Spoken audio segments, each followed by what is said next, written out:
The Fry Chronicles, an autobiography written by Stephen Fry.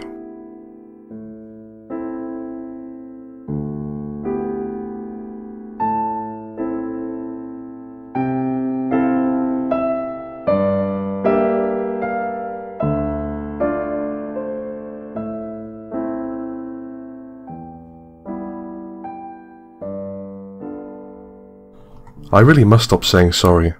It doesn't make things any better or worse. If only I had it in me to be all fierce, fearless and forthright, instead of forever sprinkling my discourse with pitiful retractions, apologies and prevarications. It is one of the reasons I could never have been an artist, either of a literary or any other kind.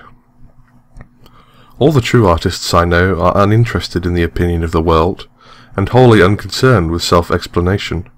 Self-revelation, yes, and often, but never self-explanation. Artists are strong, bloody-minded, difficult and dangerous. Fate, or laziness, or cowardice, cast me long ago in the role of entertainer, and that is what I found myself, throughout my 20s, becoming, though at times a fatally over-earnest, over-appeasing one, which is no kind of entertainer at all, of course. Wanting to be liked is often a very unlikable characteristic. Certainly I don't like it in myself, but then there is a lot in myself that I don't like. 12 years ago I wrote a memoir of my childhood and adolescence called Mobe is My Washpot, a title that confused no one, so clear, direct and obvious was its meaning and reference. Or perhaps not. The chronology took me up to the time I emerged from prison and managed to somehow get myself accepted into university, which is where this book takes up the story. For the sake of those who have read Mobe, I don't mean to go over the same ground. Where I mention events from my past that I covered there, I shall append a superscribed obulus. This book picks up the threads and charts the next 8 years of my life. Why so many pages for so few years? It was a late adolescence and early manhood crowded with incident. That is one answer. Another is that in every particular I fail strikes elements of style or any other manual of good writing. If a thing could be said in 10 words, I may be relied upon to take 100 to say it. I ought to apologize for that. I ought to go back and ruthlessly prune, pare and extirpate excess growth, but I will not. I like words. Strike that, I love words, and while I am fond of the condensed and economical use of them in poetry, in song lyrics, in Twitter, in good journalism and smart advertising, I love the luxuriant profusion and mad scatter of them too. After all, as you will already have noticed, I am the kind of person who writes things like, I shall append a superscribed obulus thus. If my manner of writing is a self-indulgence that is you grinding your teeth, then I am sorry, but I am too old a dog to be taught to bark new tunes.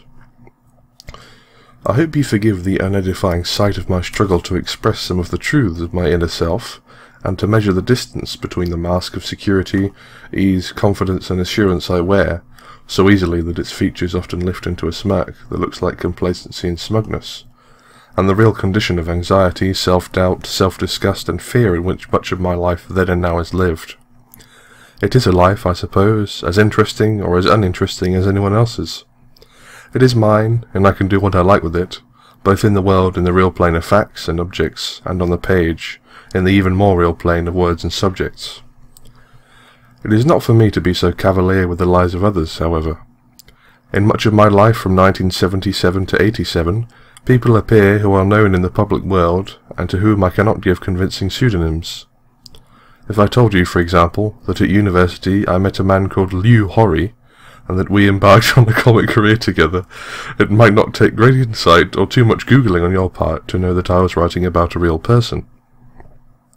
It is not for me to go blabbing about his life and loves, personal habits, mannerisms, and modes of behaviour, is it? On the other hand, were I to simply say that everyone I met in my journey through life was darling and gorgeous and super and lovely and talented and dazzling and sweet, you would soon enough be arcing streams of hot vomit all over the place, and in every probability short-circuiting your e-book reader. I don't doubt for a minute that my publishers have already made it clear in the small print of the contract I signed with them that I, the author, am responsible for all lawsuits appertaining to, but not restricted to, emetic and bodily fluid damage to electronic reading devices, this and in all territories. So I am sailing between the skiller of protecting the wholly reasonable privacy of friends and colleagues, and the charybdis of causing you, the reader, to sick up. It is a narrow course, and I shall do my best to steer it safely. These pages deal with some of the C words that have dominated my life. Before the chronology of the Chronicles commences, let me catalogue a couple more C's to put you, as it were, in the mood.